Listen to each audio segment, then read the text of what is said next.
Okay, we are live. Okay, I'm just going to give a brief introduction to myself. Right, good morning, everyone, and welcome to the Uncensored Patriots. This is a live interview with Ben Habib. So I just want to take a minute before we bring Ben in to introduce myself properly. For those that don't know me, I'm a working class lad. I'm a crane operator by trade. I'm ex-forces, and most importantly, I'm a family man. My background is mixed and something I'm proud of. My dad was born in Madras, India. My nan came over here as a legal migrant back in the 60s. She worked hard as a nurse, and my granddad served in the Navy. My dad ended up driving buses around London for years, and now he's a double elected councillor for Reform UK. So I've seen both hard graft and public service up close. Over the last few years, like many of you, I started to get really concerned about the direction our country was heading in. But being up in a tower crane every day, you're kind of isolated. It's like being in solitary. You've got a lot of time to think, but not a lot of people to talk to. So I turned to social media, X specifically, and I started to speak with like-minded people who are feeling the same way. They encouraged me to open up a space, and that's where the Uncensored Patriots was born. I didn't want filters. I didn't want political correctness. I wanted people, real people, to speak freely and openly about what's happening in this country. And I quickly found out I'm not the only one who was feeling alone. There are millions of us out there who care deeply about the UK and just want to have honest conversations about how we fix it. And that brings me to today. I've got 90 minutes with a man who's been in business, in politics, and now leading the charge with a new political movement, Ben Habib. So let's get into it. Good morning, Sean. Good morning, Ben. Okay. Nice to have you on here. Thank you for that. Pleasure to be on here. No, pleasure, mate. So can you start off by telling us a bit about your early life, please, Ben, and where you were born and raised? Yeah, so I was intrigued to hear that did you say your father was born in Madras? My dad was, yeah. My dad was born in Madras in India. To an English parent and an Indian parent. So he's a bit like me then, probably. So half. Is that right? Have I got that right? No, both. My granddad's from India as well. Oh, okay. Yeah. So you are half Indian. You, Sean, are half Indian. Yeah. Okay, you don't look it. You look completely. I know. Yeah. I know. Yeah. My mum's from Brixton. So yeah, interesting. So, I mean, my children, because I married an entirely English lady. Well, I say entirely English. She's got all sorts of stuff in her, Scottish, this, that, and the other. But so I've got two children who look completely English, and I've got one child who looks a bit more like me. And I thought maybe you were one step down. Anyway, my background is that I was born in Karachi in 1965. My father is a Pakistani, born in Punjab, and my mother is English. He was born in Isleworth, near Heathrow Airport. Dad was born in 1933. Mum was born in 1934. They met at a King's College ball in London when Dad was doing a PhD in 1956 or 57, I think. They fell in love. They got married. Mum flew out she didn't fly out. She took a boat journey. I think it took 2 months to get from England to Karachi in 1961. And she lived there from 1961 until 1996 when my parents sadly separated. I've got two siblings, an older sister and a younger brother. I was born in 1965, as I said. I lived in Karachi with my siblings and my parents until 1979, when my parents decided that there was too much civil unrest and disturbance to our education in Pakistan. There was stuff happening in Pakistan, which I can bore you with if you're interested. And they decided to send all three of us to boarding school in the United Kingdom. And I went to rugby school, which was the biggest single break that I've had in my life. It set me on a path which has brought me literally to sitting in front of you today. If my parents hadn't put me on that plane, I think on the 9th of April, 1979, I wouldn't be here. But I went to rugby. I was head of school at rugby, so I did quite well at rugby. I got good grades. I went to Cambridge after that, studied organic chemistry, did natural sciences, specializing in organic chemistry. Left Cambridge in 1987. I boxed for Cambridge. So I Did did more you? than just, yeah, I boxed for Cambridge. I boxed against the Navy, boxed against the Army. Um, so, I've done a bit of that. And then I went into the city in 1987, worked for Lehman Brothers, what was called Shearson Lehman Brothers then. Then went in, then I was finance director of a Lloyd's reinsurance broker, in which I at the age of 23, I think I was the youngest director of a public company in those days. I was director of this company called PWS Holdings PLC. And then I started my own property business in 1994, which I ran and I'm still running effectively. It's now a public company. And we operate in the United Kingdom and Poland. We have a couple of properties in Romania, but we're basically getting out of Romania. And I've spent my life in commerce, as I've indicated, my adult life in commerce. I got married, as I mentioned, to an English girl. We had three children. They are now pretty much grown up. And in 2016, I was politically aware, as most people are, but I didn't campaign for Brexit. I wanted to leave the EU. I donated money to leave.eu, which was the official campaign to leave the European Union. I wanted a sovereign United Kingdom. Yeah. But I really got triggered, I think, politically in 2016 when I heard Carney and Osborne, George Osborne and Mark Carney. Mark Carney, you might recall, was the governor of the Bank of England talking, and George Osborne was the Chancellor of the Exchequer, and they were talking absolute nonsense about what would happen to the country if we voted to leave. George Osborne said just simply voting to leave would cause a massive recession. 1 million people would lose their jobs, 75,000 jobs would go from the city, and he would have to implement austerity and all sorts of other stuff. Carney was saying there could be a run on the banks.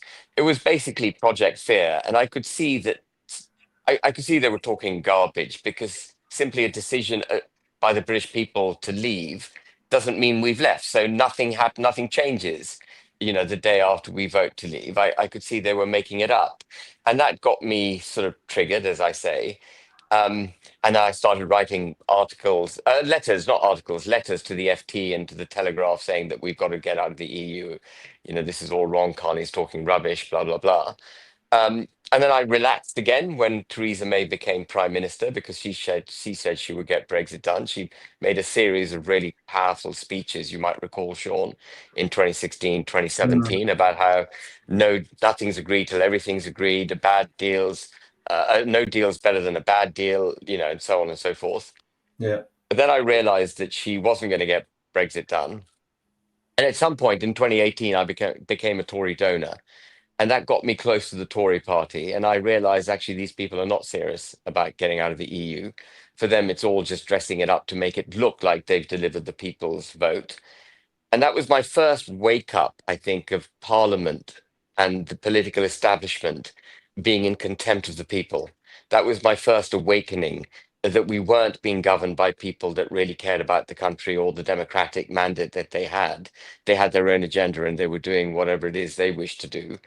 And so when I heard that Nigel Farage was setting up a party to campaign to leave the EU properly, that was the Brexit Party in 2019, I went to see Nigel Farage and haven't been Did able you, to did look you back. Yeah. did you have a good relationship, like a genuine good relationship with Nigel at the beginning? Yeah, so I was having had the kind of institutional life that I had, rugby, Cambridge, City. I've always been running a regulated business one way or another. My business now is London Stock Exchange listed, Financial Conduct Authority, regulated. I tended to accept the establishment views. So when I went to meet Nigel Farage, I was expecting to meet a xenophobic, racist, prejudiced bigot. That's who Mm, I was expecting to meet because that's how the media had painted him. But actually, I met a perfectly reasonable, decent uh, person, and he was not a racist. He certainly wasn't a racist.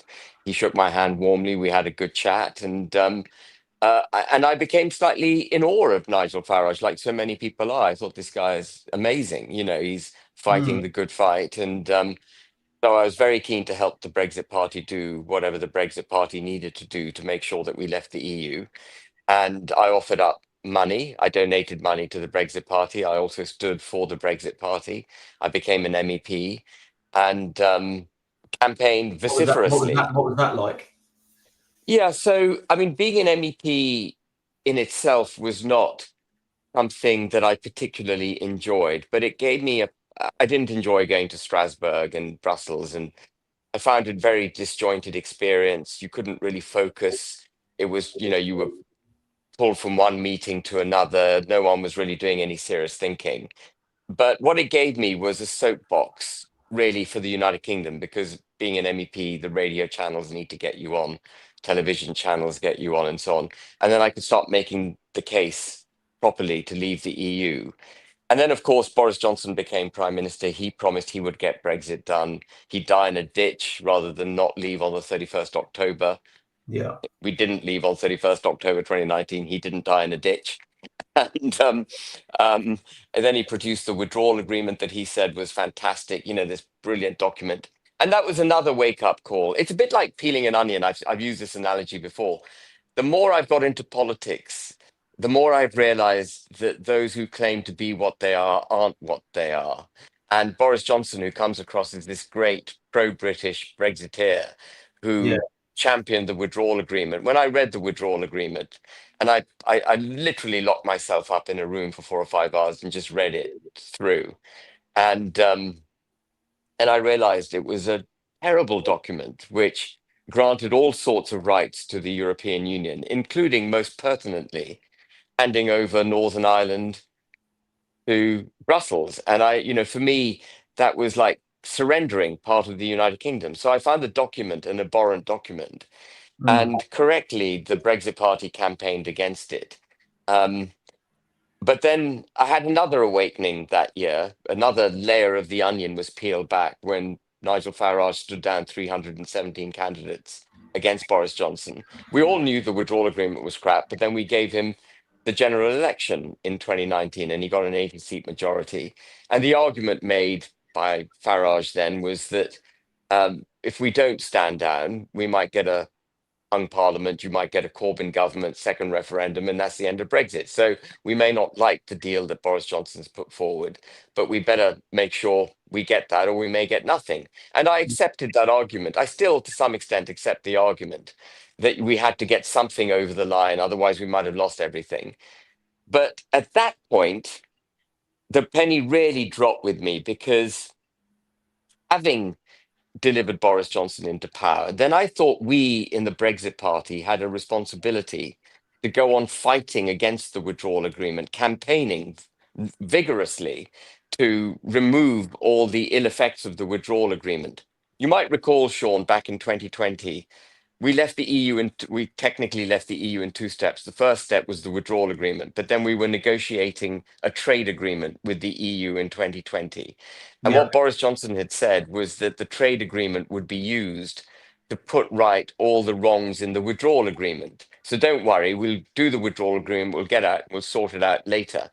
Um, and so I thought it was critical that the Brexit Party campaigned during 2020 to make sure that the trade agreement actually did deliver us out of the EU.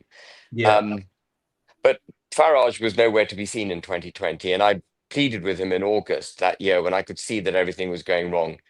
I pleaded with him to come back and campaign for Brexit, and he declined. He said he wanted to go and make money.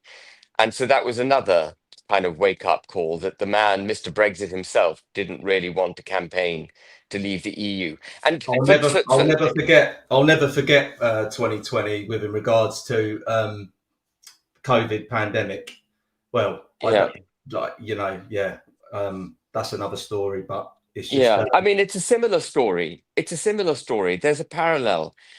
The yeah, reason it was so important to get out of the European Union, the reason it was critical was so that we could have a sovereign United Kingdom, so that mm, we could go back to making policies for this country and doing what's right for this country. And lockdowns, if you think about it, lockdowns was a globally applied Chinese exported policy. Lockdowns was invented by a totalitarian regime. mm, And it's the United Kingdom, the way it was governed 50, 60 years ago, would never have locked down. what we would have advised was that the elderly isolate, those who are vulnerable isolate, and the rest of us who are able-bodied and capable of making sure the economy continues to perform, go to work and make the economy perform. And those of us who are able look after those of us who are unable. But what we did was very European Union orientated, very globalist, which was the state took control of everything. It literally robbed us of our civil liberties, Mm. destroyed businesses. They kept saying that the furlough scheme and the printing of money and everything was saving businesses. It wasn't. Businesses were destroyed during lockdown. What they did was keep the wolf from the door of starvation by printing money. But we used Banana Republic economics to get through the lockdown. And the price that we're paying, this massive economic price that the West is paying now, is strictly uh, as a result of what we did in 2020. They like to blame the war in Ukraine and so on and so forth. And by Yeah. the way, the war in Ukraine, I think, also partly came out of lockdowns. And I can explain that if you want me to. But there is a Mm. link between lockdowns and Russia invading Ukraine a couple of years later. And it may not be an entirely causal link, but there is a link. And so lockdowns were symptomatic of the form of governance that we had to get rid of by leaving the EU. And we haven't left the EU. Anyone Yeah. listening now must realize we have not left the EU. That means we are still infected with this governance formula, this kind of uber controlling socialist form of governance, which has been so damaging to the United Kingdom, which continues to eat away at us. And Starmer wishes to take us even further back into the EU. You know, I he can't. wants us to. I can't stand Starmer. No, Ben, I I can't. I really can't stand it. can't. He's going to put our military under Brussels control. That's where he's going with our Yeah. military. Big no no, Um, mate. Big no no. yeah, and he doesn't. So I regard Starmer as anti-British. The things that he wishes to do are anti this He country's he is. interest. He's literally the most anti-British man in this country.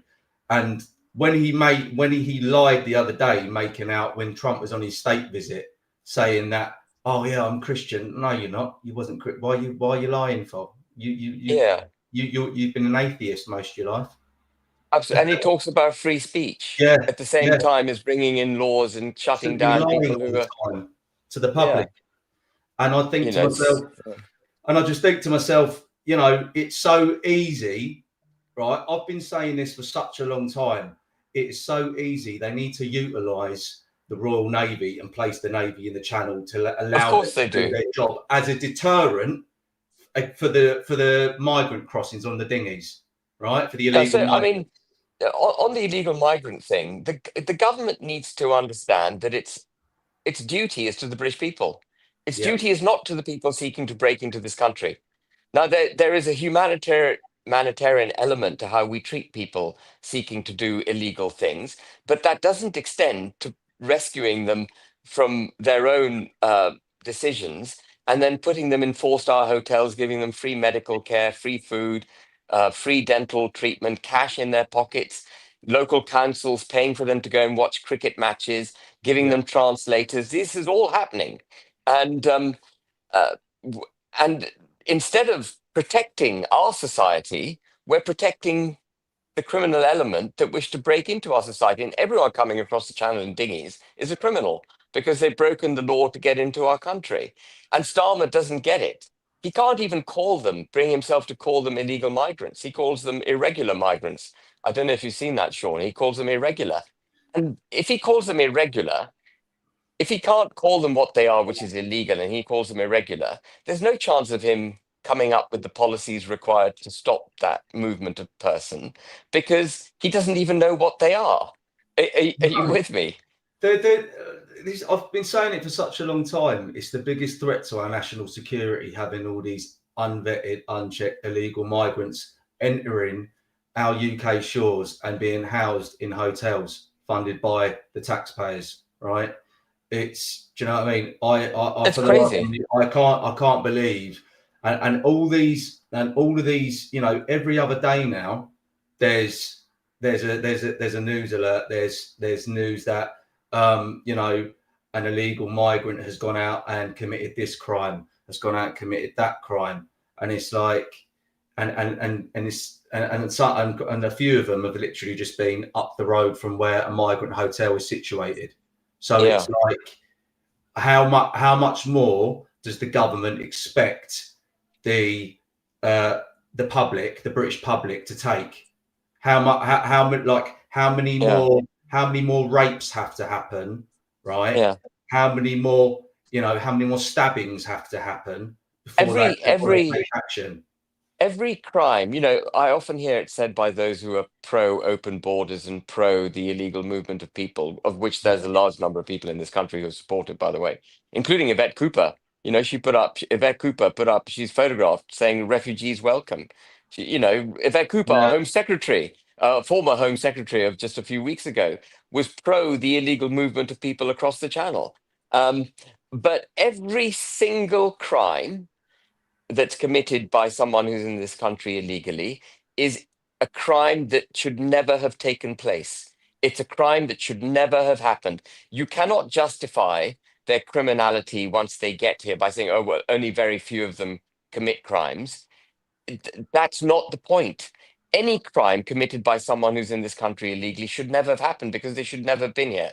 As you say, the Royal Navy should have intercepted these boats. And I do not buy for a second the notion that the Royal Navy is incapable of intercepting dinghies and requiring them to go back to France.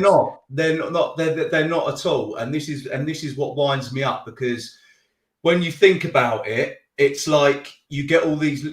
All they do is they throw back all these legal technicalities at you, saying, "Oh, we need to come out of the ECHR and stuff like that." That would the government could do that in seconds. That's literally a couple of signatures and it's done. Let's be honest about it, right? And allow the Navy to take charge in the channel, to be the deterrent to keep, and then you literally would stop the boats coming over like that. Absolutely. And can I just say that the ECHR and the Human Rights Act, which is its embodiment in British law, doesn't give the illegal migrants any protection, because they're not, when they're in their boat seeking to get into our territorial waters, they don't have the protection of British law. And the only thing that we need to do is make sure that we are observing the law, the UN Convention of the Law of the Seas, UNCLOS as they call it. And UNCLOS has specific provisions in it. I think it's Article 33 of UNCLOS, which gives us the right to intercept people who are seeking to break into our territorial waters illegally and to repel them. I think it's Article 33. And then you hear people saying, well, actually, under Article 98, we're obliged to rescue people who are in distress at sea. But Article 98, sorry, it's worth just doing this. Article 98 says you are obliged to rescue people who are in distress at sea, but only if it's reasonable to do so. And Article 33 gives you the express right to repel people who are trying to break in illegally. And I would say anyone trying to break into your territorial waters illegally it's unreasonable to be rescuing them because they are criminals. They should be pushed back into French water. Exactly. And we've got, and the Belgians do it, Sean. Before the pearl clutching brigade all say, oh, Ben, lives may be lost in the channel. The Belgians have developed a special force which intercepts dinghies leaving Belgian shores, intercepts them in the water using drones, sensors, barricades, fast-moving boats, well-trained people, intercepts them and requires them to go back. There hasn't been a single death as a result of those interventions. When you said about lives being lost in the channel, right? All of the left, right? All of the left-wing media will turn around and say, lives lost in the channel. I'm sorry, but if they're trying to break into a country illegally, right? Our country in this instance, they're therefore accepting the risk of losing their life. Yeah. Because how do they know that? Do you know what I mean? They could get the pearl clutching come in, they could capsize. Do you know what I mean? They're accepting and taking that risk themselves from coming over here. So that's on them. That's not, no one should feel sorry for them. I'm sorry, but okay, Well, yeah, it's I mean, sad. It's sad, but they took the risk. what we mustn't do is forget, as I say, which is where we started this conversation, is that the government's duty is to the British people, to civil society here, not to people seeking to break in to your country. And the Mm, analogy which the Pearl Clutching Brigade don't seem to get is none of them would allow a burglar to break into their home if they heard someone at their front door trying to break down the door to get in. They wouldn't open the door and welcome them in. They would call the police and try and repel them. They'd do whatever they could to protect their home. The United Kingdom is our home. We have to yeah, protect it. It's so basic. But the other thing I would say, even if they are worried about the well-being of illegal migrants, the best way to ensure the well-being of illegal migrants is to make sure that they know they should never even try that journey because they won't be allowed in. In fact, the policies that are being practiced encourage people to try and cross the channel, which encourages people to take mortal risk.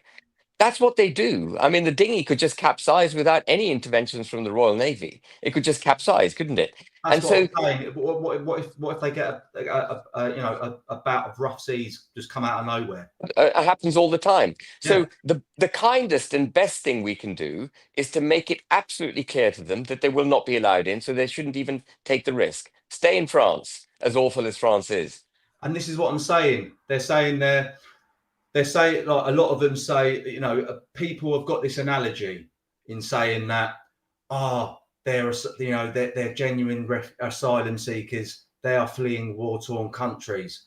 Okay, well, the last 7 countries that they passed through were I'm sorry, but they're all Peace, safe. peace. Last time I checked, France was safe, right? Belgium was safe. You can go on, right?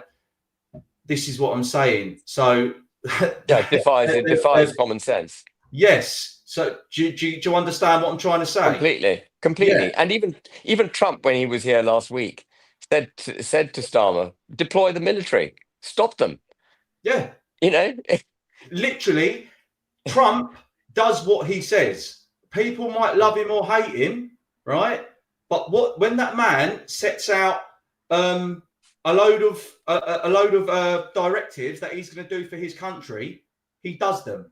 He does it for his yeah. voters. He does what he says he's going to do, and And he's and, basically and we stopped the don't have illegal that in movement. this. We don't have that in our country. He's put back America's borders. He has. They're not flooding in from Mexico the way they used to. He's done it. He's done it Yeah. in a few months. But he's cutthroat. He's brutal, and he literally just cuts the head off of the Yeah. snake, I mean, I right? don't even think it's brutal, Sean. All he's doing is basic common sense governance. Yeah, Borders yeah, exist. true. Not brutal, but yeah, Yeah, like yeah, as you said, basic common sense. It's what we yeah. need a lot of over here in our country. Absolutely. But I mean, it's always just when you were in the military, your yeah, job was to protect the United Kingdom. What could be more obvious about the need to enforce our borders if we wish to protect? It's the most obvious thing to do, isn't it? It's the obvious thing. The military is our protector. It should be enforcing our borders. There's no exactly. point So going and how fighting do you wars in the think Middle East. exactly? So literally, how do you think, right? Serving personnel in the Royal Navy feel um, when they're not able to go and do the job that they signed up to do and protect their own country and get placed in the channel to It's be a absurd. deterrent against the biggest threat to our national security in all these Absolutely. unvetted fighting aged men coming over on boats day in, day out in Absolutely. Yeah. droves. And let's not forget the 23,900 Afghanis that we flew in from Pakistan, many of whom had been rejected asylum because they were criminals, known criminals. We brought them in, plus all their families. Yeah, Yeah, it just defies belief. it does. It really does. So I just wanted to move on just a little bit here. So with Advance UK, obviously, I know you've had the split with Nigel, right? What was the actual catalyst between you two, by the way, that caused that? Do you know what I mean, because you haven't got obviously you haven't got a good relationship with each other now. Obviously, I know that, but what was the catalyst that caused you and him to? I mean, you obviously, because like I say, because you were deputy reform and chairman. So my suspicions of Nigel started in 2019 when he stood down 317 candidates against Boris Johnson. And Mm. they grew and grew from 2019 forwards. In 2020, he refused to campaign to get a proper Brexit. And I Yeah. saw that as a really big red flag because I felt those of us who were in the Brexit party had an obligation to campaign and continue the fight. And he Mm. didn't do it. He refused to do it. Then in 20, then a few other things have happened. Some of the money that came into the Brexit party came in from a source of which I had real concerns. And I raised that Mm. with Richard Tice. Another concern of mine in 2022 was that Farage uh, kept saying that Brexit's done, and it's not done, Mm. and it's very important that those of us who wish to throw off the shackles of the EU do not accept it's been done. Because the minute you accept Brexit's been done, apart from anything else, the Remainers say, well, that was a bit of a bad experience, wasn't it? You say it's done, but we haven't really benefited. Let's go back into the EU. The reason it hasn't worked is because we actually haven't left. And it was important that Farage, hold that line. And then the other thing that happened with Farage was that he refused to democratize the party. He owned it. And when Richard Tice came to me in 2022 and said, will you please join the party? Um, I said, I'll only do it if the party's democratized because you can't have one man.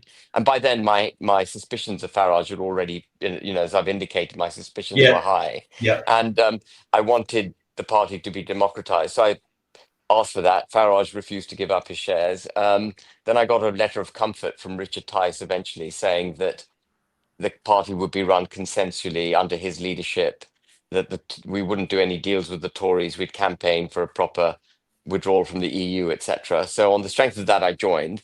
Mm. But when Farage came back as leader, which happened, I was deputy leader. He came back as leader. The minute he appointed himself leader, of which I was entirely unaware, by the way, it happened. It happened without any consultation or forewarning, even though I was deputy leader. I learned about it at the press conference that everyone else in the world learned about it. I knew at that point that one of two things had to happen.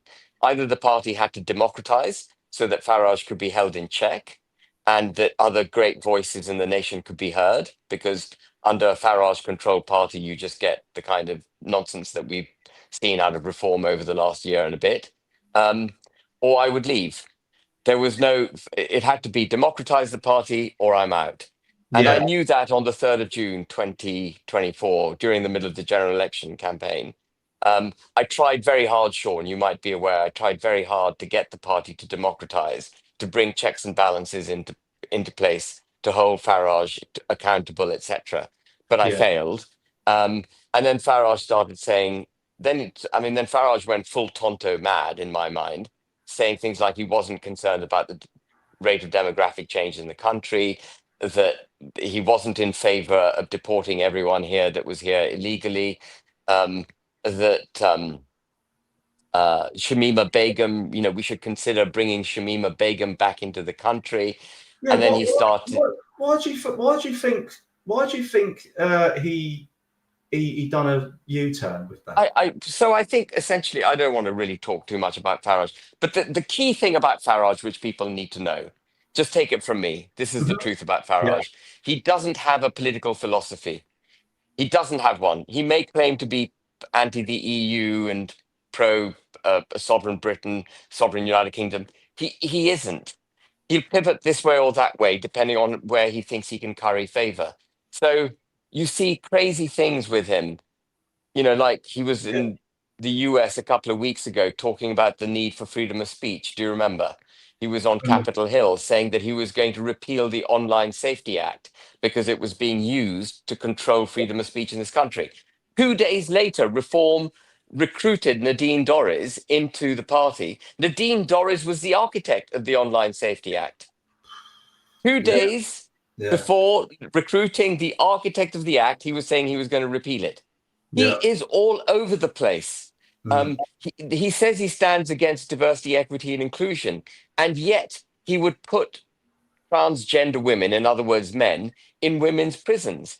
He says now Yeah. he says he's in favor of mass deport. Last year he said mass deportations were impossible. This year he says he's in favor of them. But then the day after he said he would deport everyone here that's here illegally, he says, well, apart from women and children, which basically holds his whole policy under the waterline. Because if women and children are excluded, well, guess what? The only people who are going to cross the channel to the United Kingdom are going to be women and children, who you're not going to deport. You've Yeah, basically given them a free ride. The whole thing, there's no coherency with him. that's And actually, I think I touching actually, base on what you just said there, though, Ben. Right? yeah, Uh, as we've seen, all it is it's always men coming on these boats. Now, this is my opinion. If they're coming over, right, and they're fleeing war-torn countries, like they're making out to be, right? What man, right, would flee a war-torn country and leave their wives and family their behind. children in a Yeah. war zone? Yeah, no, I agree. What? It's awful. It's Do you know what refugees I should mean? be Like, women 'cause and I children. Yeah, no, personally, exactly. I would be staying back in my country and I'd be defending Yeah, yeah, my family. absolutely. Do hundred you know what I percent. mean? I wouldn't be hundred running percent. away and leaving my family in a war zone. No. Yeah, So no, when they say come out with this stuff, I'm sorry, but it's absolute nonsense. yeah. But Huh? anyway, so that's. I mean, I'd like to stop talking about Farage, but just take it from me. He doesn't have a political philosophy. You might think he cares about this country. He doesn't. He Yeah. is in it for himself. He's a narcissist, and he pivots from one position to another depending on how he thinks he can curry favor. That's the sum total of Nigel Farage.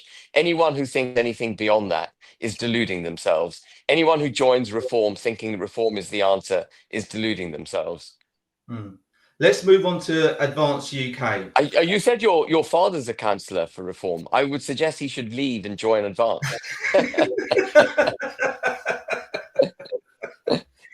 He's watching this right now as we speak. So Yeah. yeah, it'd be interesting to get his feedback. But let's move on to Advanced UK. Let's move on to your party, No, right? no, no disrespect to your dad, by the way. No, No, none taken. no, None no, taken. no, no, no. So what are the core principles and values that define Advanced UK? Yeah. So I think one of the reasons you see such weird stuff coming out of reform is because it doesn't have a political philosophy. So it's very important for me that when we set up Advance, we made our political philosophy 100% clear to the people. And Mm, we haven't moved from our mission statement, which is our political philosophy, to policies yet, because mm, we want to drive our mission statement home into the psyche of our membership and as well as the British electorate. So they understand precisely what it is we stand for. mm. Um, and our mission statement, our political philosophy, aims to produce a proud, sovereign, prosperous United Kingdom. That's Yeah. our ultimate aim. And the way we think we get there, I think the only way we get there is by standing for the nation state of Great Britain and Northern Ireland, the United Kingdom of Great Britain and Northern Ireland, in all its parts and for all its people. So we must revoke the Northern Ireland Protocol. We must take Northern Ireland back in to the Yeah. United Kingdom. We Yeah. must we must reinstitute and enforce and promote our constitutional Christian background. What we often talk about being culturally Christian, but we are actually constitutionally a Christian country. I know Christianity has We removed are. itself from the government, but we are nevertheless still a constitutionally Christian country, and we've forgotten that, and that needs to be enforced, reinforced. We need to have proud self-confidence in our Christian constitution, our Christian roots, and our Christian tradition, which Yeah. goes hand in hand with being the United Kingdom of Great Britain and Northern Ireland. And one of the things I said in my Unite the Kingdom speech, you might recall, Sean, was that the Mm. flags that we fly, they're all Christian flags. They Yeah. are symptomatic of our Christian constitution. They're the optical representation of it. And that's why I think people like Sadiq Khan hate our flags, Mm. because they see them. He puts Islam ahead of everything else, and our Christian flag is an affront to him. Mm. And I think people have a problem with the St. George's flag because they don't like its bold, proud roots in Christianity. But people in this country are free to practice whichever religion they wish to practice, but they have to accept this is a Christian country and that their religion is not going to be the religion of the country. They're here as guests of a Christian country. They have to accept Christianity, and if they can't accept it, then they need to leave. So that's the beginning of Yeah. our mission. That's our first the four steps in our mission statement. That's the first one. Touching, This, just touching base on just back to yeah, Christianity, right? So as a Christian nation, right, within regards to Parliament, right, do you think that Parliament needs to be completely reformed in the sense where Parliament should only be influenced by Christianity? Like, for instance, I don't agree with the fact that they have MPs sworn into Parliament on the Quran. and No, they, it shouldn't and they happen. swear their oath over the Holy Quran. No, In my you have eye, to swear. Yeah, I agree with yeah, you. It should either be the Bible. I think you yes, can do an the oath. Holy There Bible, may yes, be. Yeah, I don't mind an oath which is a religious. Where you're declaring I haven't got an issue with because there are some people who I'm not a practicing Christian. Let me be clear, but I'm baptized, but I'm not a practicing Christian. Um, I don't want to hoodwink anyone. I'm not going to wrap myself in the robes of Christianity and suddenly become an evangelical Christian in the pursuit of a political aim. Um, but I do absolutely see the critical importance of being constitutionally Christian. We became a great nation on the back of our Christian values. We abolished the slave trade on the back of our Christian beliefs. That was an evangelical Christian, William Wilberforce, who did it. So I can make an argument for people taking an a religious oath, not on a book. But if you're going to put your hand on a book in Parliament, it's got to be the Bible. Um, yes. and That's what I'm one of trying to say. yeah, yeah, That's one what of I'm the trying to things say. Starmer wants to do is remove the bishops from the House of Lords. Tony Blair removed the law lords from the House of Lords, and he thereby created the separation of powers in this country. But one of the great things about this country was that the parliament was not just the supreme law-making body, it was the supreme legal adjudicating body, because that's where our most supreme appeals court sat, the law lords. When he removed the court, when he created the Supreme Court, he effectively removed the supremacy of Parliament, the ultimate supremacy of Parliament. Uh, Great damage to our constitution by doing that. And the other thing he now wants to do is take the bishops out of the Lords. And the reason he wants to do that, Sean, in my mind, is because then he's able to say we're not constitutionally a Christian country because our Yeah, bishops don't sit in Parliament. And then we can be a multi faith country. yeah, And that's why he wants to do it. yeah. And we must fight that. Yeah, like, so I've got no issues with multiculturalism, but at the same time, I personally believe that people that choose to move to the UK, right, they should adopt our way of life and respect our culture and our values as a A Christian hundred, nation. 100%. That's what, Absolutely. that's my personal view, But the because way we've practiced multiculturalism is to bring people into the country, yeah, lots of them, by the way, from cultures that are very different to ours, and say to them, we're going to make no attempt to integrate your culture with ours. We're going to yeah, make no attempt for you to even learn our cultures, our values. You are entitled and you are perfectly at liberty to practice your own culture, your own ways of living, your own value systems, and we will put a protective blanket around you. That's what diversity, equity, and inclusion is. That's what DEI is. Put a protective blanket around you, celebrate your values, celebrate your culture, and actually, we will remove our culture. Our culture will take a backseat. And that's where we've gone wrong. We've had far too many people coming to the country, but the people who do come there should have been a government policy of integration. and a recognition of those who coming here that actually they're coming to our value systems, our British traditions, our Christian roots, our Christian constitution. Mm. Sorry, So, that's the first step in our mission statement. The second step is okay. freedom, Yeah, and in freedom, what we cover basically three things: the freedom of speech, which is critical because without freedom of speech, there's no democracy, and we've seen a massive erosion in our ability to speak freely. it's reducing more and more by the day.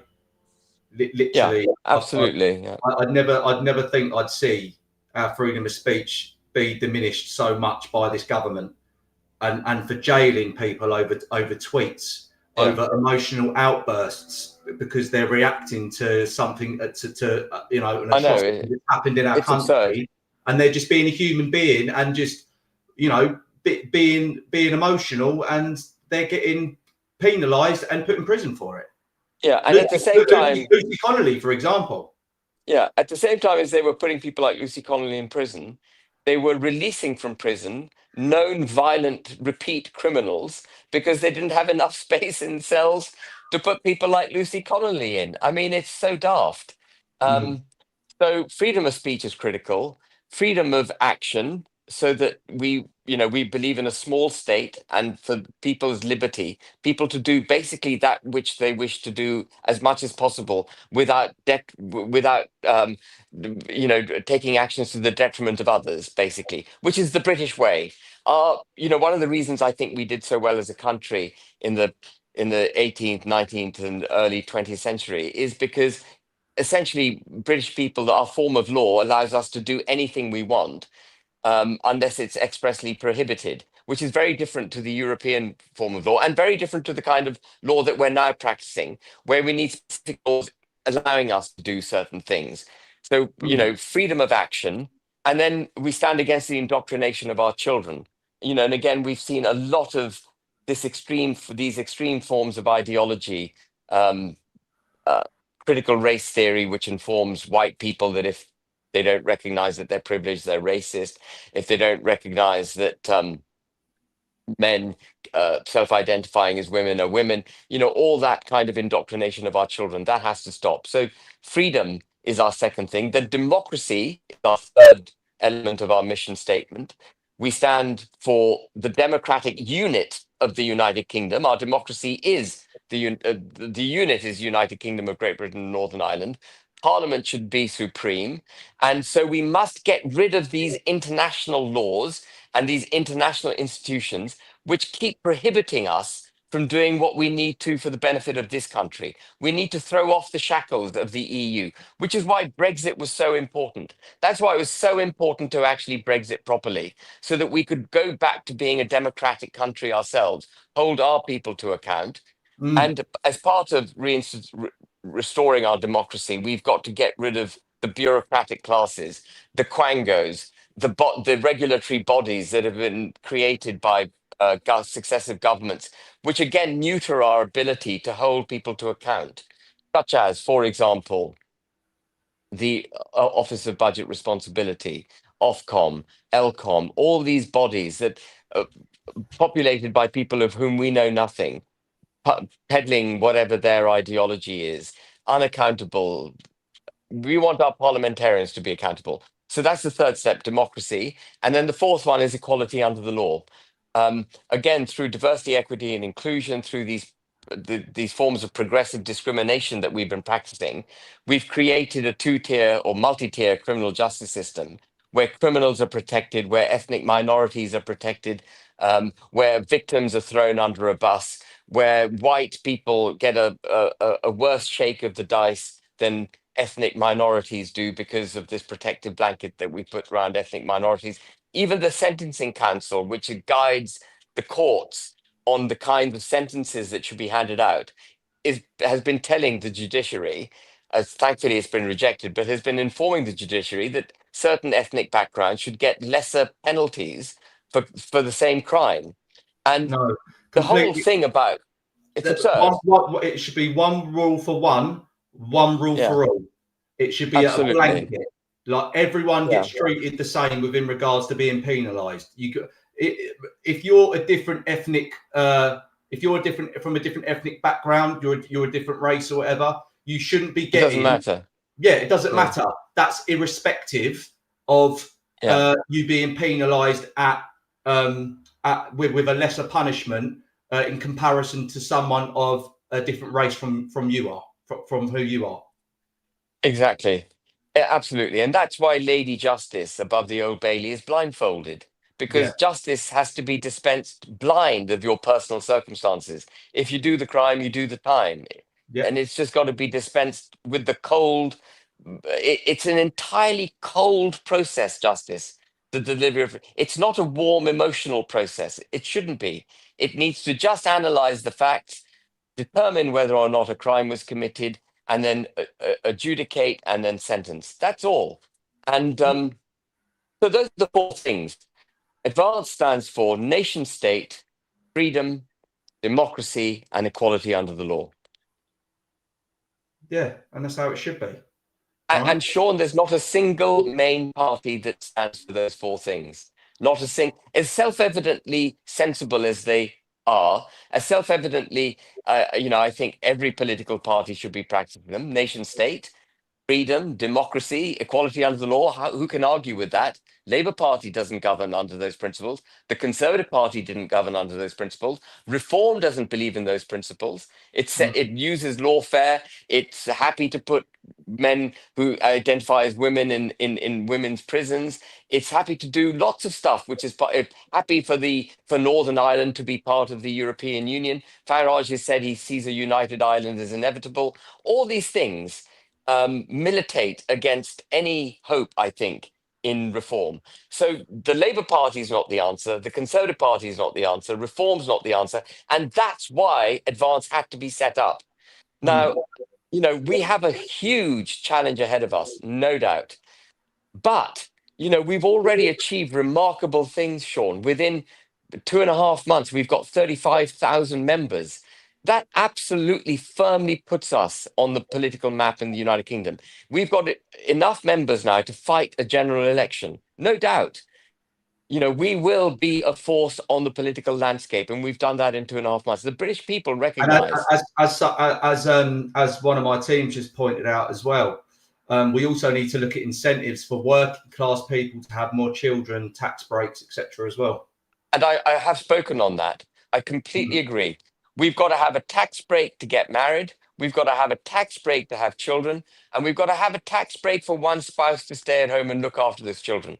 The one way you get the state to remove itself from controlling our children, remove itself from indoctrinating our children, is by making sure that the family, their children are brought up by their parents. And at the moment, both parents are having to work just to make ends meet because of the way the system has been set up. And we need to go back to allowing one parent to be with their children, to bring their children up, which is so important, because the unit of our society, the basic building block of our society is the family. So if we're destroying families through state control, we're never going to get a coherent, settled society. And if we don't have a settled society, we can't have a settled nation state. So it's crucial. What that viewer has just texted you is absolutely vital. Family has to be at the core of the building of the future of this country. 100%. 100%. So I just want to say, so what's the party strategy in heading into the 2029 general election? Where I know obviously Advance UK is hit over 30,000 members now. Congratulations, by the way, to that, Ben. Thank you. What's your vision? Where do you sit? And that's quite quick as well to reach that number. Where do you see the party by 2029? At what step do you see the party at in 2029? So we're mounting what I would call a very determined... In terms of growth. Yeah, so I don't know is the honest answer where we will be polling in 2029. But our approach to campaigning is going to be very solid, for want of a better word. We've got a very good constitution for the party, and I encourage people to go to our website and look at it, advanceuk.org.uk. There's a little slideshow which explains our constitution. So we've got a great constitution for the party. We've got a great political philosophy. That is all embedded. We've now got members. So we are a political force with a political philosophy, democratically accountable within the party in a great constitution. Next, what we need to do is get electorally registered. So we've applied to the Electoral Commission for registration. Yeah. At the same time, I'm already now in touch with various people. You know, we've got a college in the party, which Yes. is made up of the sort of great minds of our movement. And I'm already now setting up committees to produce the policies that will then produce the draft legislation so that come 2029, we've got a complete, coherent set of policies that will deliver a proud, sovereign, prosperous United Kingdom. And I'm setting up those committees. At the same time, we now have to identify candidates. And at the same time, we have to go around the country and campaign. And one of the reasons for getting some really great minds into the college and great speakers is so that they can all go and recruit for the party. They can all go. I hope I'm not the only one doing it. I need other people to do it. We need Yeah. other people in the party to be going out and Do you making the do case you for the see party. do you see Advance UK forming any other alliances with any other parties or movements in the future? So, I mean, we are ideologically quite aligned, I think, with Rupert Lowe's movement, Restore Britain. Um, Rupert and I think, sing quite from closely from the same. We sing on from the same hymn sheet pretty much, Not from and the same block, yeah. so so. But I don't see any alliances with Reform. I think that's out of the question. Oh I yeah, yeah, don't I see know. any. Yeah. I don't see any alliances with the Conservative Party. The only purpose of the only reason that I would do and will consider doing an alliance, for example, with the Conservative Party, is if I could find an ideology in the Conservative Party that was coherent with ours. But if the Conservative Party had an ideology which was coherent with ours, we wouldn't need to exist. Are you with me? So Yeah. so my aim over the next 2 or 3 years is to build the party in the way that I've just described: policies, candidates, college, campaign, and then see where we are from with the electoral mathematics in 2028. And by the Mm. way, between now and 2028, I'm 100% certain that we will be convincing not just the Conservative or Reform to adopt a lot of what we say, and they're already doing it, but the Labour Party will start adopting it. We're going to shift the entire political centre of gravity to a much more pro British position. Just by existing, Sean, we're going Yeah. to do this country great service. It's not just about 2029, it's about what we will do as a service for this country. And we are already delivering on it. Mm. And it's like I say, it really MPs should be working for the people, right? Uh, Yeah. there's, there's a phrase that I heard not too long ago, right? And basically, we've got to that point in time now where the British public are scared of the establishment, who, like MPs who we put into power, who should be working for the people, right? It should be the Absolutely. other way. It should be the other way round. MPs should be scared of the working class because we're the ones who put them into power. We voted them in, right? Yeah. So therefore, they should be doing right by the working class, by the people that are, the working cogs that keep this country moving, right? Yeah. They seem to forget all of that, right? Well, They they I mean, they look down at us all the time, right? And they yeah. don't, and they literally they think they're above everyone. They're not, because without the working class, right, there wouldn't be a country. If you're a politician in a democracy, the people you need to represent are the working middle classes. They are the majority of the people, Mm. and as you so rightly point out, the government doesn't.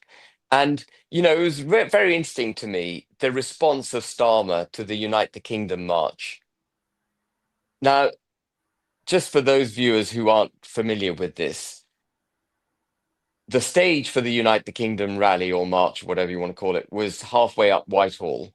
The crowd, as you know, Sean, stretched all the way from the stage down to Parliament Square Yeah. and then wrapped round all the way across Westminster Bridge, all the way down to the south side of the embankment, and all the way to Waterloo. You could not move for people. I And the could, crowd also when I was was down the when I north was side of the moving in and out embankment. of everyone, Ben, it was like sardines. I was literally like that Yeah, everywhere I went. Everywhere I went, every corner I turned, I was brushing shoulders with yeah. people, and I was trying, and it was taking forever. And I'd never many seen people, so many British patriots. I'd never seen so many patriots. many, As I did on the and 13th. yeah. And so it was on the north side of the embankment. And many people texted me afterwards and said they got off at Waterloo Station to join the march, thought that they couldn't move, got back on the train and went home. And we also had so there were hundreds of thousands of people there, hundreds of thousands. And we had over 2 million people alone on X watching. And the government's reaction to the march was not to say the British people have spoken, which is what it should have done. A very big proportion of the British people spoke on the 13th of September. And instead of listening to the people, the government's reaction was these are a bunch of right lunatics. Yeah, far right. Yeah, I knew you were going to say that. Yeah, Yeah. far right And, lunatics. Whatever people may think of me, I'm not far right. I'm not even actually, Sean, I'm not even right wing. What mm, I believe in is a sovereign United Kingdom at the heart of all policy making. We can debate how the economy is managed, but let's have that debate after we've secured our existence as a country. We're not even secure as a country. That's my primary focus. Advance's primary focus is to simply see off the threat to the existence of our nation state. That's how fundamentally challenged we are as a country. And yeah. the other thing I just wanted to just say one more thing, and then I'll be quiet on this point, on the point that you so validly made about the government not being in touch. There is now a 9-foot high metal fence around Parliament. They need that fence because they sit in contempt of the people. There can be no greater representation of their separation from the people they should be representing than that fence. Yeah. They turn their back on the 100%. people and they put a fence up against us. Yeah. 100%. I agree with that completely. Yeah. 100%. And like I say, you know, within regards to Starmer, how surely he's got to be gone soon, because I for the life of me, Ben, I can't see him lasting much longer with the way he's running the country and the absolute animosity. But you got literally the whole country's riled up. But going back to what you said about the UTK rally on the 13th, that was nothing but peaceful, right? I've never felt so together as a country when I was brushing shoulders with fellow patriots, and everyone turned up en masse. Like, for instance, when you said about the number, when the mainstream media put that false number out there saying that there was only 110,000 people. No, there wasn't. If you look from the aerial footage, you could clearly see there was in excess of 1.5, possibly even 2 million people. I don't know how many, but it was a hell of a lot more than 100,000. Yeah.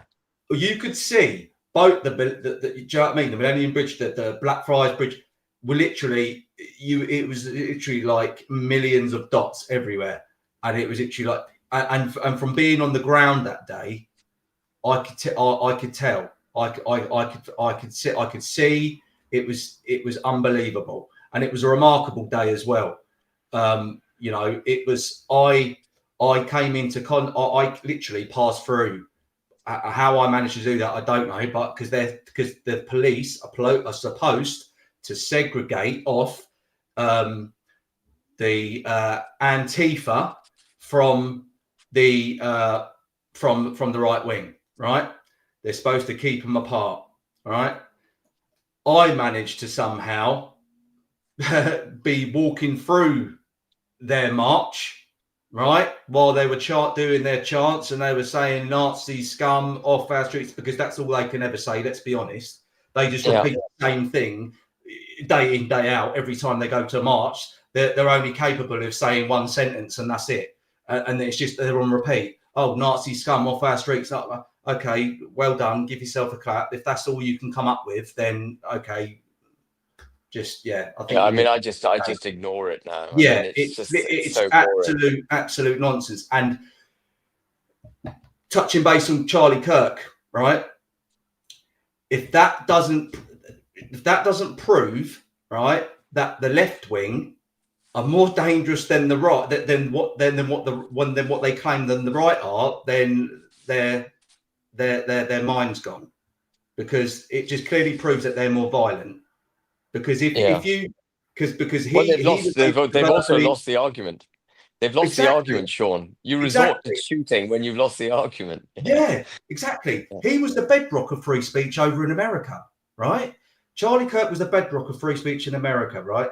He was able to verbally dismantle any left-wing individual that was placed in front of him, calmly, respectfully, right? Never shouted over anyone, never swore, right? And they hate that. They absolutely hated that, to the point where they took him out. And do you know what I mean? It's like they've proved who they are. They've shown it to the world. Yeah. Do you understand what I'm Absolutely. saying? Absolutely. Absolutely. The minute you pull the trigger, you've revealed that you actually have lost. You Yeah, know, by killing Charlie Kirk, they admitted defeat. It was a very expensive price he paid, a mortal price he paid for victory. But actually, that was a victory for our side, because the other side basically conceded that they've lost the argument. exactly that. So I just want to move on to London. I wanted to ask you, what are your views on the current state of London, our capital, socially, economically, and culturally, and I also the performance of Sadiq Khan? I think it's in a really terrible place. Mm, TfL struggles to exist. The traffic is terrible through London with all the extreme policies that he's practicing, with cycle lanes and barricades. I mean, perfectly good roads are being made difficult to drive down because of his war against the car. Low traffic neighborhoods have made getting around London extremely difficult. Um, and it's extremely expensive to drive in London. The congestion charge, ULEZ, you can pay £27.50 just to drive your car, just to move your car, £27.50. All of this is deeply damaging to the economy. Then, of course, there is the massive increase in criminality in London. Knife crime is up virtually 100% from when he took over um, as mayor. All forms of crime are up. What they call petty crime, and I've got a real issue with describing any form of crime as petty crime. There's always a victim for crime. Nothing is petty. Whether you steal a car or you steal a loaf of bread, you're actually damaging someone's livelihood. Or that's completely through the roof. The mm. the Metropolitan Police are more concerned with ideology and policing tweets and doing that kind of nonsense than actually arresting serious criminals. There's a breakdown of understanding of what it means to be a criminal. The courts are now seemingly existing to protect the criminals against the victims. Sadiq Khan doesn't recognize, for example, the grooming gang presence in London and what's been going on in London itself as a result of, He won't ever accept or acknowledge that, because I've seen Susan Hall no, asking that he question. won't do it. Yeah, he Yeah, won't do it. yeah, and And yeah. When Susan Hall asked him that question, he just sits there and acts. He acts completely coy. And he, like, for instance, when she asked him, when she put the question to him, he literally just replies with, "I'm sorry, can you repeat the question again?" Like, as if he's trying to make out that he doesn't understand what she's going on about. Like, he no, can't he's a understand what she's poisonous saying. individual. But London is suffering, and London is suffering. It's Mm. very sad. It's very Yeah, sad, it and is. we're going to lose London if we're not careful. Mm. And what would you do differently if you was in the mayor's shoes? So the mayor has limited power. His influence really is over metropolitan police, Yep. housing, um, and TFL. Those are the key three areas. And I mean, TFL needs some serious infrastructure investment. Mm. I would open up the roads. I would get businesses going. I would make sure Oxford Street was back on its feet. I would make sure that we got more revenue through council taxes, through businesses doing well. I would be down the Metropolitan Police's throats, making sure that they were actually doing their job. But there's a great deal that also needs to be done at the national level, and it needs to be hand in hand. For example, for the Metropolitan Police really to be able to fully do its job, Mm. it must have a reinvention of the legislative framework through which it operates. The Human Rights Act needs to go because that's the fundamental uh, foundation of the protection of criminals over victims. The Human Rights Act is defeating the rights of victims. Yeah. It's protecting the rights of criminals and so on. So we need a root and branch reform of our constitution. So the mayor at the moment should be making those arguments. I know Ant Middleton's got a great plan to get former military personnel working inside the police or alongside the police to bring law and order back to the streets of London. And that Oh, would be I fantastic. fully back Ant all the way. I pray to God that Ant does become the mayor of London. Yeah. If he does that one thing, if he did that one thing, hats off to him. It would be a Yeah. huge step forward for Yeah. London. And it would set the direction of travel. People would see, yeah, that's that's the right thing to do, and you'd start doing other things correctly. So I think the other thing that one would do as the mayor of London is really make the case for all these arguments that we just had. You've got Yeah. a great platform, so speak up about it. Speak up about the national issues that need to be addressed so that London can be saved. Of course, we haven't talked about the city, but a great deal of deregulation needs to take place for the city, which is being hamstrung with regulations and taxes. We need to liberate the city. We need our financial services sector to be booming. Companies are not listing in London. They're going to the United States over London because they have a deeper pool of capital, much more access, much lower regulation than they do in London. They can do more stuff. British companies are listing in New York, not in London, which Mm. is absolutely absurd. And so we need a whole a coherent, holistic approach to getting London back on its feet. Yeah. So I was just going to say, so within regards to the Labour government, um, what do you, just your honest opinion, what do you think is going to happen by 2029? Do you think that who do you think is going to be in government? Who do you think is going to be the next government? The next government, I'm absolutely 100% certain, will be a pro-British government. It will Yeah. not be. It will not be Labour Party or Lib Dem. They're going to be utterly wiped out. I think Mm. we are heading into deep, deep economic trouble as a country. Rachel Reeves has borrowed, I think, £87 billion so far this year, which is the highest borrowing level of any government since the pandemic in any period, um, and way in excess of forecast figures. And she won't be able to raise taxes high enough to be able to sort the problem. Which means what we're going to see, Sean, I think, is some very, very bad economic times where people will stop buying British government bonds, the pound will collapse, interest rates will have to go up dramatically to try and protect the pound because inflation will be imported.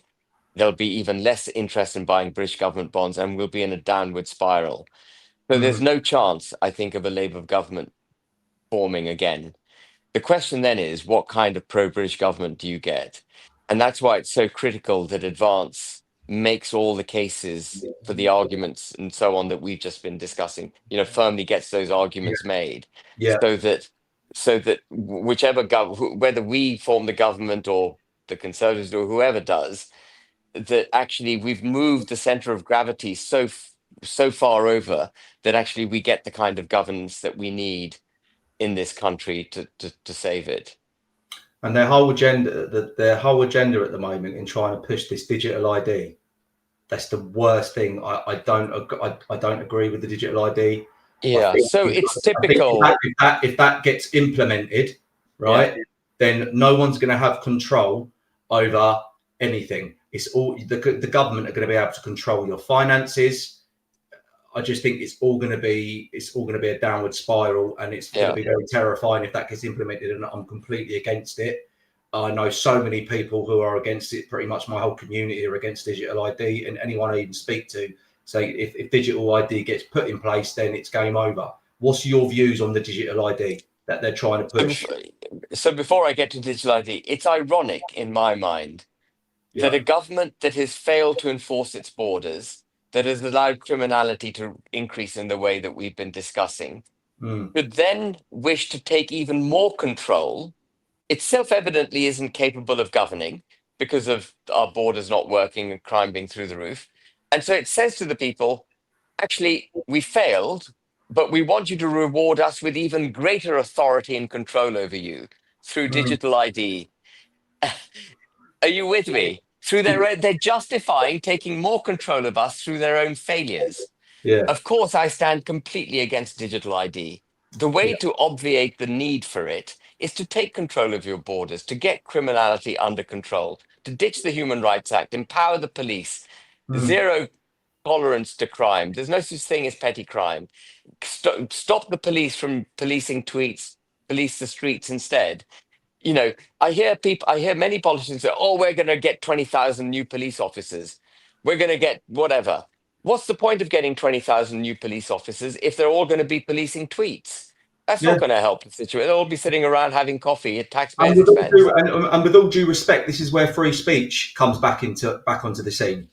People should be people are entitled to tweet anything they like because that's their freedom of speech. Now, unless they're inciting violence, okay, then that's a different story, right? Absolutely. But I'm not being funny. There's inciting violence and there's freedom of expression. There's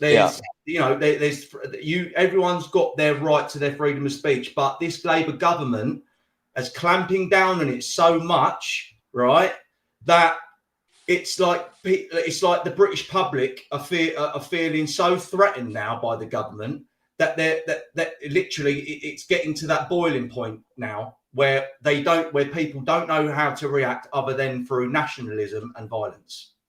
Yeah, so it's a very important point you made. You said, and you said it just earlier, and that brings us back to freedom of speech. Yeah. And the point that you were making, which is so brilliant, if you don't mind me saying so, Sean, is that all these things are related. Yeah. You know, if you want a proud, independent, sovereign, prosperous United Kingdom, it's not just about bearing down hard on crime. It's about having to do everything. So in this interview, you would have heard me say a number of times, coherent, holistic set of policies. They all have to come together. You can't deliver what we need to deliver without doing all of it. Are you with me? Yeah. So, you know, when we talk about freedom, we've also got to give people fiscal freedom. They've got to be able to have the opportunity to make money and keep the money that they earn so they can choose to spend it the way they wish to spend it. And we need a smaller state for that.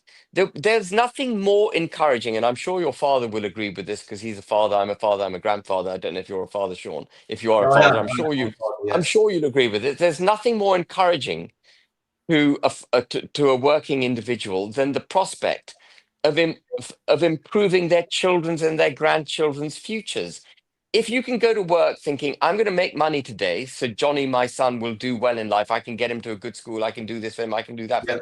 Then you go to work with enthusiasm. You go to work because you want to make money. You want the country to do well. You want, you know. I work 6 days a week to give my family what I didn't have when I was growing up. Right, I had nothing when I was growing up. I've come from a council estate. I didn't have a lot when I was growing up. Right, you made do with what you had, but I love being a dad, and I love giving my kids the the best things. You know, I love taking on beautiful holidays with my partner, right? Absolutely. Like, you know, I just love being I love being a family man. And at the end of the day, I only work 6 days a week. The only reason why I work so hard is because I want my family to have a good life, right? Because it's at the end of the day, all it comes down to is making memories. And do you understand what I'm saying? Your kids aren't going to be forever, right? But at the same time, within the security of our country, I want my kids to grow up in a safe country. I want my kids to grow up in a safe Great Britain. Yeah. I don't want to be panicking, thinking that something's going to happen, you know, today or the next day or anything like that, because of the national security threat that's constantly ongoing, day in, day out, with the illegal migrants coming over by boat in droves, right? Who are committing crimes left, right, and centre every other day. Do you know what I mean? And so many other parents are feeling exactly the same way, and that's why. And for the life of me, I don't understand why the government continued to call all us concerned parents far right racists when just because we're concerned for the safety of our children, for the concern for the safety of our children and our wives, our husbands. Do you know what I mean? It's ridiculous. That it's like, why, you know, so we're not allowed to be fearful for our families, are we not? So because we're fearful for our families, that makes us racist. That makes us on the wrong side, does it? Well, that's quite backwards in my view. Do you see what I'm saying? I completely agree. The government's job is to create an environment in which you take your and your family's security for granted. Well, you step out of your front door and you don't even think about it because you just assume. They're all right. They can sit behind their ivory towers, Ben. Well, they put that 9-foot metal fence up. Yeah, they're not feeling so safe either. They haven't got to worry in their mansions, and do you know what I mean? It's like, I think they will start worrying soon. But anyway, we would have succeeded, I think, in government. Advance or a pro-British government would have succeeded in government if we all take for granted the existence of the United Kingdom. We don't give a second thought to the fact that we come from anything other than a proud history with a British Empire that actually was basically did good for the world and generally, and that our children's futures are secure, and that through our own endeavors, and this is, I think, the key thing, through our own endeavors thereafter, we have the tools at our hands to create for our children that which we ourselves didn't have, to make our children's lives better than ours. That is that every politician should be aiming for that. And it comes back to provision of security, taking your homeland for granted, taking your history for granted, believing in yourself, being proud, being self-confident, aspiration. There's nothing nicer. I don't know whether you'll agree with this, but in my mind, this is the case. I often find that traveling in hope is better than arriving. I always want to have hope. I want to travel. I want to have ambition. I want to have aspiration. Yeah, I'm like that. That's how I'm happy. I'm happy when I believe that I can have those things. Yeah. Someone giving me a big fat check, as much as I might like having it, doesn't keep me happy. What keeps me happy is trying to earn that check. Does that make sense? Because you've got a purpose to get up every day. You've got a purpose. Work. Earn that earn the money to provide for your family. It's the purpose. 100%. So I just wanted to ask you, if it's all right with you, just wanted to ask a couple of questions from some people. I'm going to put some questions to you. So we've got a question here from Kat, and she's from the main team. So it says, Ben, as someone who's deeply sympathetic to advance the UK's mission to root out corruption and restore sovereignty to the British people, I'm troubled by the recent addition of Beppe Pezzulli to the party's college. His background at BlackRock, a firm with immense global financial influence that many see as entangled with deep state interests, raises red flags for me about potential conflicts in steering UK politics away from elite capture. Adding to that, the welcome video on the party's site struck me as oddly produced, almost like AI generated content, which doesn't inspire the authenticity we're all craving in this fight. Can you explain why you believe this appointment aligns with the Advance UK's anti-corruption ethos, and how the party plans to ensure such influences don't undermine the grassroots momentum? Decisions like this are what's holding back supporters like me from fully committing. How can we trust it's a step toward less corruption and not more? Okay, so I've known Beppe for many years. He's very nation state orientated, very, very anti-EU and the global order. He's a specialist in cryptocurrency. And he is at the moment lecturing on cryptocurrency in Canada. Beppe asked me a number of times to whether he would be allowed to disclose that he actually has autism.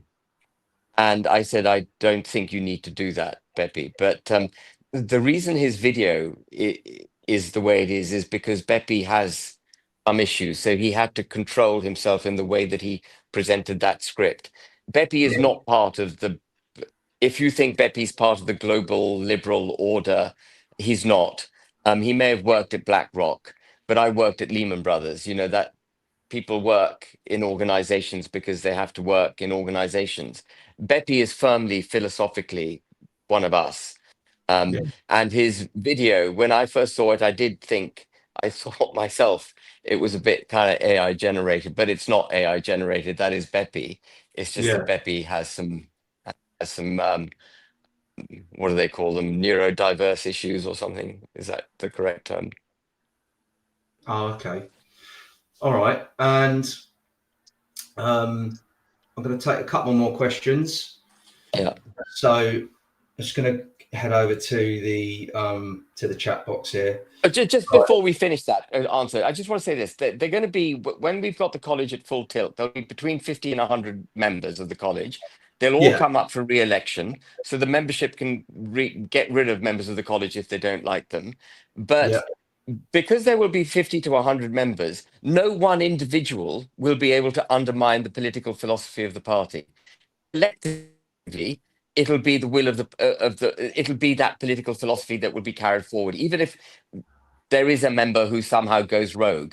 And the reason we created the college was to prevent entryism, was to prevent the party from being infiltrated and taken over by views that are antipathetic to the party or antithetical to the party. Does that make sense? Yeah. So I'm going to quickly just take a few questions because I know we're pressed for time now. Yeah. So right. Guys, if you've got any questions, just quickly put them in the chat because there's too many to read here. Just put a double Q and then put your message, and we'll put that forward to Ben right now. Right. Here's a question from my other co-host. This is from Sandy.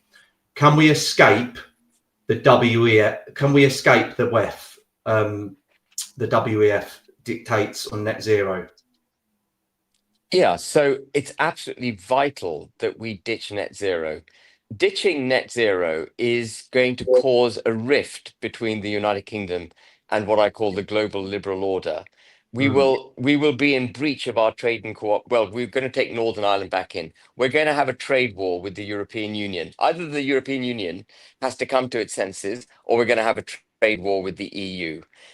Because we're going to take Northern Ireland back into the United Kingdom. We're going to ditch that Irish Sea border, and we are going to ditch net zero, which is a commitment we've made through the trade and cooperation agreement with the EU.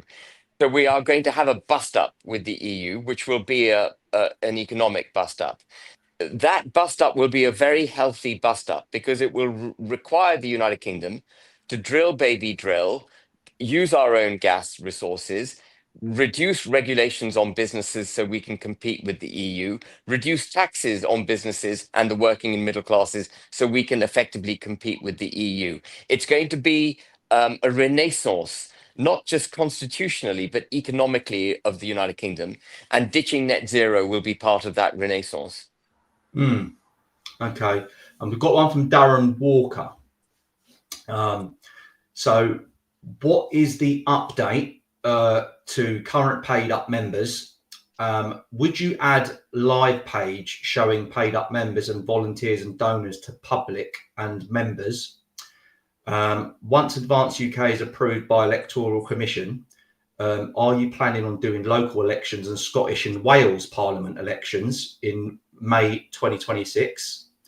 And with candidates, are they going to be police checked, make sure they don't have any convictions and law breaking, and so on and so on?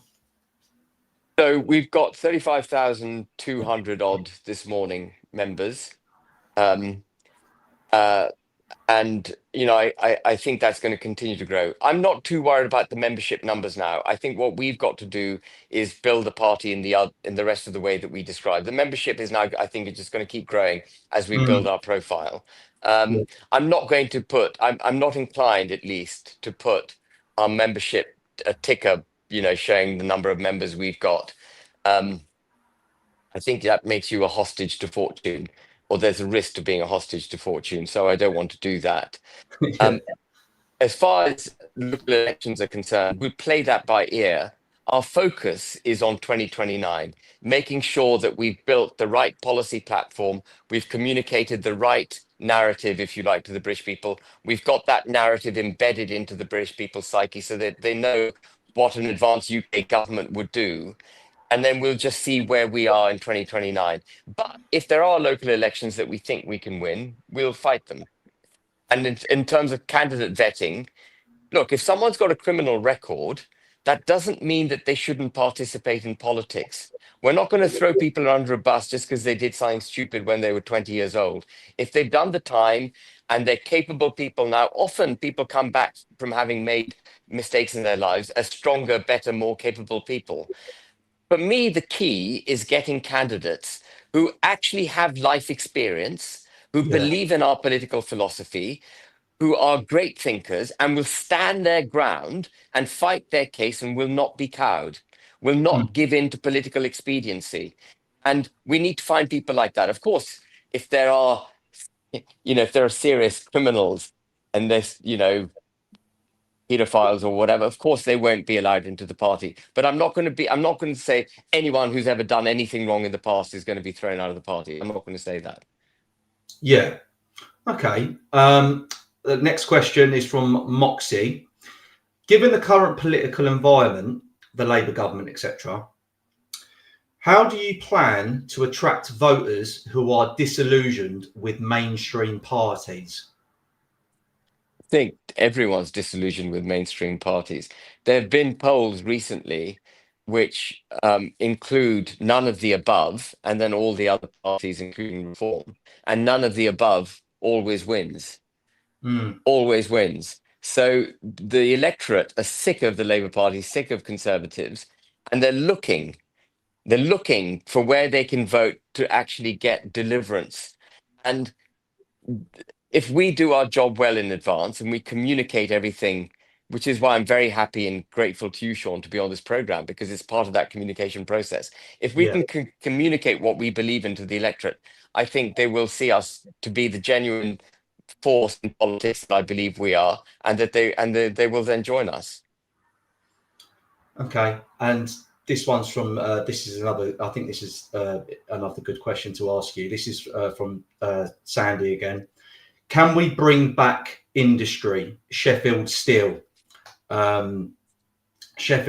etc.? We need to be productive. We've just lost our iconic British Mini production to China. Yes. Do you mind if we make that the last question, Sean? Is that all right? Yeah, of course. Yeah. Of course. So I completely agree that we've got to reindustrialize the United Kingdom.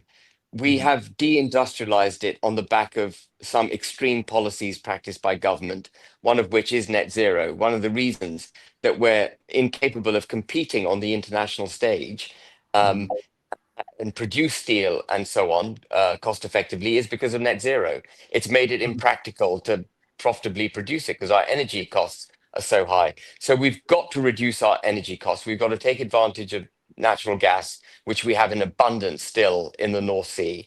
And people say we can frack, but we don't even need to frack. We've got it in the North Sea. The other point I'd like to make is that Trump is right. He's right to be imposing tariffs. Now, whether he's gone about the imposition of those tariffs in the right way or not is a different question. But when we are operating as we are in the United Kingdom in a highly regulated environment, employment protections, environmental protections, and so on and so forth, to sign free trade agreements with countries like India is stupid because Mm, they don't have those protections, they don't have those high taxes, they don't have those high standards. We are basically denuding the opportunity of British companies to produce goods and allowing Indian companies to produce them instead. Starmer was banging the drum saying, well, how proud he was he's done this trade deal with India.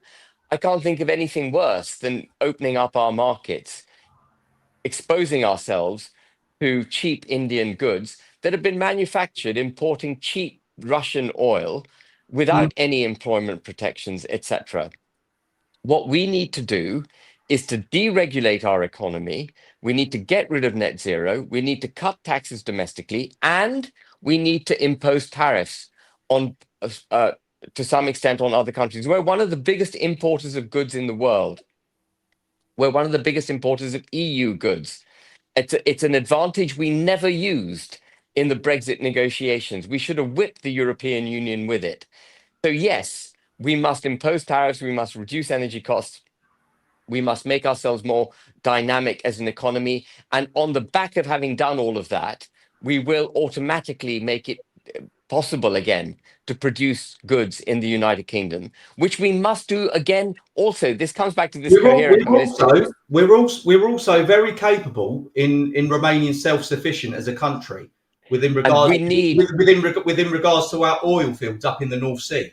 yeah, Right? and Ed Miliband, the message that Ed Miliband's putting out with all this wind energy and stuff like that, it's ridiculous because I'm not being funny. He's only putting the country into further more debt by getting importing oil from other countries when we can quite happily, absolutely. drill our own oil in our own oil fields. And he's made us strategically vulnerable. It doesn't make sense. Make that make Yeah. sense. Do you know what I mean? If we can't produce steel, we can't fight a war. No. And this again comes back to what you said earlier. Everything is related. Our energy policy is making it impossible or making it very challenging for us to defend ourselves as a country. Yeah. So yeah, we would reindustrialize. But I think people keep talking about leveling up. You can't level up the country if there's nothing to do. People have got to start making stuff. You can't be rich if you don't make stuff. You've got to make stuff. Why do you think Ed Miliband's doing that? Why do you think he's pushing for this wind energy and he's wanting that? Because like I just said a minute ago, it doesn't make sense that we're importing oil from other countries when we've got our own oil fields in the North Sea that we could be drilling ourselves. Yeah. And harvesting ourselves. That makes us self-sufficient as a country. The same as steel. Do you see what I'm saying? The sympathetic long answer to your question is Ed Miliband believes the planet is facing man-made climate change. He believes in the global order. He thinks that the United Kingdom should sacrifice its economy on the altar of the betterment of the globe. That's the long answer. The short answer is he's a dickhead. Those are the two answers. Okay. You take your pick. Yeah. He is. He's a big one. Yeah. Sorry, I shouldn't use that language, but I mean those are the two answers. You're fine, mate. Yeah. You're fine. No, but this is anyway. But this is what I better go and get my lunch on that note. If that's all right, Sean, I better go and get my lunch. No, that's fine. That's fine. Okay, so that's the end of the question. So, so just literally, lastly, just wrapping up. What's the one message you want to leave with viewers watching this live on the Uncensored Patriots? What's your final message? The message I would leave with viewers is: do not give up hope for this country. It can be saved. We've got to be brave. We've got to come forward. Don't back political parties for expediency because you just want to get rid of Labour. Back a party that you believe in.